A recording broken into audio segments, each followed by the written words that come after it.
Shalom saudaraku yang dikasihi Tuhan kita Yesus Kristus. Salam damai sejahtera bagi kita semua. Renungan firman Tuhan pada malam hari ini yang berjudul berdamai dengan diri sendiri. Sebelum kita melanjutkan mendengarkan firman Tuhan, baiklah kita berdoa. Minta kepada Roh Kudus supaya firman Tuhan ini boleh menjadi rema dan kekuatan bagi saudara semua yang mendengarkan renungan firman pada malam hari ini. Mari kita berdoa.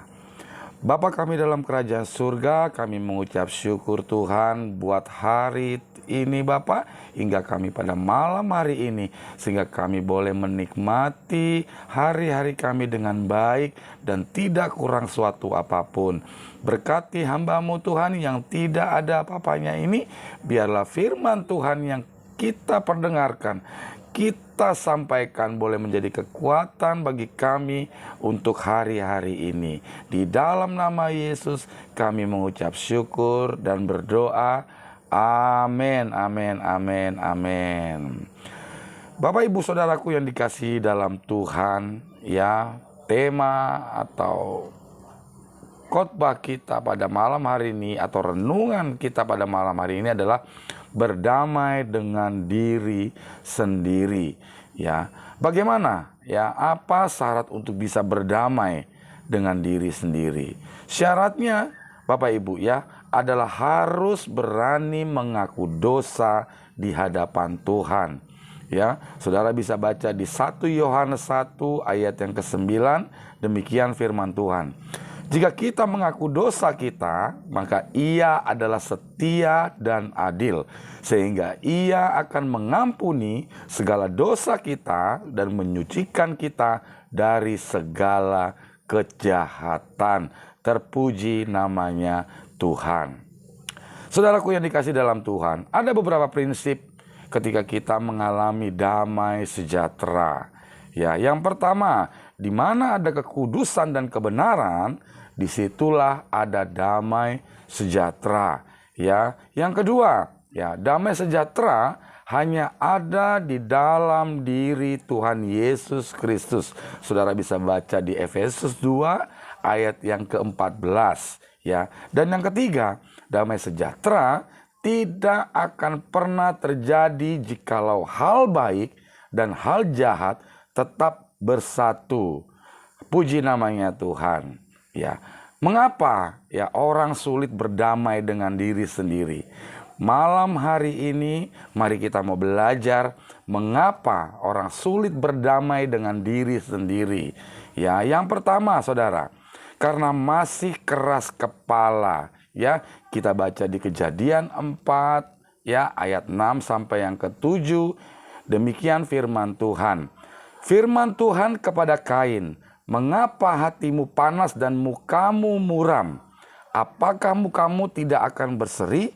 Jika engkau berbuat baik, tetapi jika engkau tidak berbuat baik, dosa sudah mengintip di depan pintu. Ia sangat menggoda engkau, tetapi engkau harus berkuasa atasnya." Ya, alasan pertama mengapa kita sulit berdamai, saudaraku, ya, dengan diri sendiri adalah karena keras kepala atau tegar tengkuk, saudara. Ya, orang yang keras kepala tidak mau nurut nasihat manusia. Ya, penyebab keras kepala adalah selalu menutupi kekurangannya dan selalu menutupi kesalahannya. Akibatnya adalah orang yang memiliki sikap keras kepala itu akan sulit diajak berdiskusi, saudara.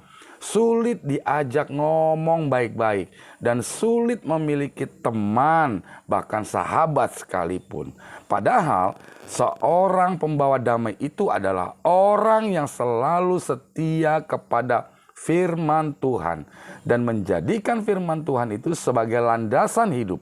Walau banyak yang harus dihadapi dalam tantangan, ya Bapak Ibu Saudara, pembawa damai adalah orang yang berani menghadapi semua persoalan dan kesulitan yang ada tanpa ada niat sama sekali untuk menghindar, saudara.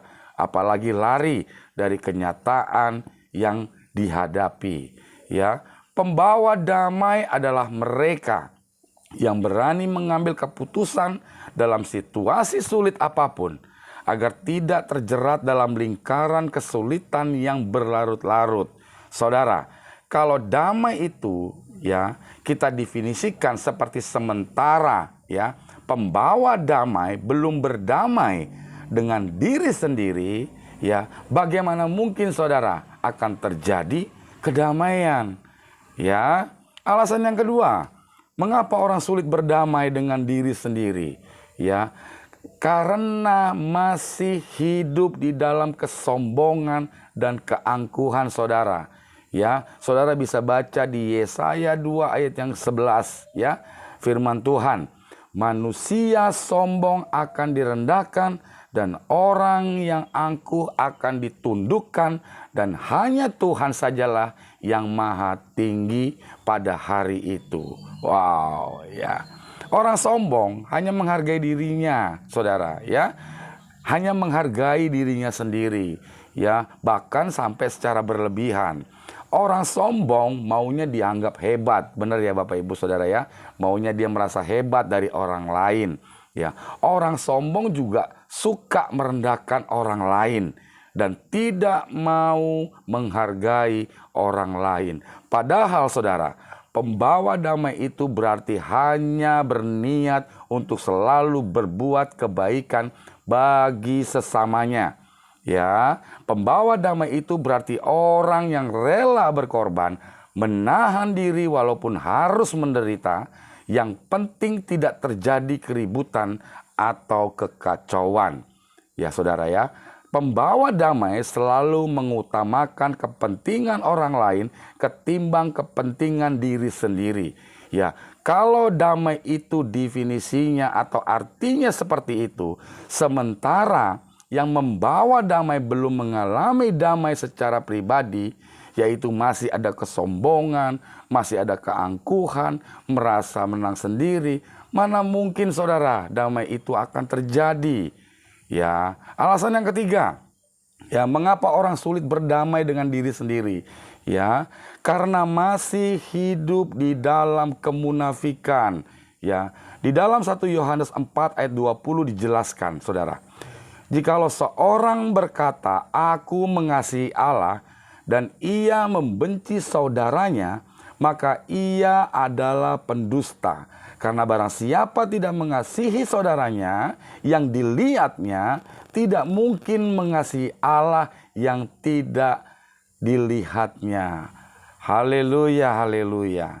Saudaraku yang dikasih dalam Tuhan, padahal pembawa damai itu ibarat pertemuan, ya, ibarat seperti kita bertemu atau kita bertemu, saling berjabat tangan atau salaman hingga ada keinginan untuk merasakan damai di dalam hati, ya. Tidak ada kesombongan, tidak ada kebohongan, tidak ada kebencian atau gosip di setiap percakapan dalam pertemuan apapun itu. Bahkan percakapan yang terjadi hanya menyenangkan hati, tanpa ada unsur ketidakbaikan. Ya saudara ya, pembawa damai adalah orang yang selalu proaktif ya untuk melakukan yang baik saudara. Selalu menyelesaikan setiap masalah dan persoalan yang ada. Pembawa damai adalah orang yang tidak pernah kecil hati saudara. Pada saat orang lain tidak menghargai apa yang ia lakukan. Meski dia telah melakukannya dengan pengorbanan dan perjuangan kerja keras. Kalau pengertian damai yang seperti itu, sementara pembawa damainya saja masih seperti orang munafik, apakah akan terjadi damai saudara? Ya, tidak mungkin. Ya, tidak mungkin akan terjadi damai ketika kita masih memiliki ya atau karakter menjadi seorang yang sangat munafik. Haleluya, haleluya. Saudaraku yang dikasih dalam Tuhan, oleh sebab itu, ya, agar dapat berdamai dengan diri sendiri, maka kita harus berhenti hidup dari keras kepala, ya, berhenti hidup dari kesombongan dan keangkuhan, ya, berhenti hidup dari kemunafikan, saudaraku, ya. Keberadaan orang percaya seharusnya selalu membawa damai bagi semua orang. Kenapa? Membawa damai berarti mengekspresikan kasih Allah, ya. Bukan sebaliknya, saudara. Kita justru menjadi batu sandungan dan membuat orang lain kecewa dan sakit hati. Ya, saudaraku yang dikasih dalam Tuhan, bukti bahwa kita sudah menjalankan atau kita sudah menjadi membawa damai dalam kehidupan kita, ya. Kita menjadi kesaksian bagi orang-orang yang melihat kita. Itulah sebabnya Tuhan Yesus berkata, ya, berbahagialah orang yang membawa damai, karena mereka akan disebut anak-anak Allah. Saya percaya malam hari ini saudara yang mendengarkan renungan firman Tuhan, kita semua adalah anak-anak Allah. Haleluya, haleluya. Saudaraku yang dikasih dalam Tuhan, oleh karena itu, ya, libatkan selalu Allah dalam langkah kehidupan kita, saudara. Maka sebutan anak-anak Allah akan menjadi suatu predikat di dalam diri kita, predikat di dalam kehidupan kita. Kalau kita disebut anak-anak Allah, maka kita adalah ahli waris di dalam kerajaan surga. Haleluya, terpuji namanya Tuhan. Saudaraku yang dikasih dalam Tuhan, marilah kita terus-menerus mengkoreksi diri kita, membereskan hidup kita, senantiasa bertobat secara sungguh-sungguh, saudara. Tetap memelihara iman saudara kepada Tuhan Yesus dan hubungan kasih dengan sesama kita, supaya hubungan kita dengan Tuhan semakin dekat, saudara, semakin akrab, semakin karib, sehingga Tuhan, mata Tuhan sayang dan tertuju kepada kita. Haleluya, haleluya, terpuji namanya Tuhan. Saudaraku yang dikasih dalam Tuhan, demikian firman renungan Tuhan. Biarlah firman yang kita dengarkan boleh memberikan atau mengkoreksi dalam kehidupan kita. Kita mau menjadi anak-anak Tuhan, anak-anak yang membawa damai di dalam kehidupan ini dan sesama. Dan kita juga mau mengkoreksi kehidupan kita, ya, kesombongan, keangkuhan, keras kepala, ya, kita buang dan kita minta Roh Tuhan, Roh Kudus, ya, memulihkan keadaan kita sehingga kita menjadi anak-anak Allah dan mata Tuhan, pandangan Tuhan tertuju kepada kita dan Tuhan sayang kepada kita. Haleluya, haleluya. Mari kita berdoa. Terima kasih Tuhan Yesus, terima kasih Bapa yang bertata dalam kerajaan sorga. Kami telah mendengarkan firman-Mu Tuhan. Terima kasih untuk Rema hari ini, sehingga kami boleh menjadi anak-anak Tuhan, membawa damai dalam sesama, membawa damai untuk lingkungan kami. Ajar kami, berikan kami hati yang lembut Tuhan. Dijauhkan kami dari kesombongan, keangkuhan, dan biarlah hati kami memiliki hati yang lembut Bapa. Tuhan dan Roh Kudus ada bersama kami. Kami percaya semua karakter-karakter itu Tuhan, dan kami mau berubah dan menjadi pembawa damai bagi sesama dan bagi Tuhan dan bagi seluruh keluarga kami. Terima kasih Tuhan, biarlah Roh Kudus terus memimpin kehidupan kami sehingga kami terus diubahkan oleh Tuhan, sehingga kami boleh menjadi anak-anak Allah. Dan kami percaya mata Tuhan, pandangan Tuhan, sayang tertuju dalam kehidupan kami. Terima kasih Tuhan Yesus, terima kasih Bapa. Di dalam nama Yesus kami mengucap syukur dan berdoa. Amin, amin, amin.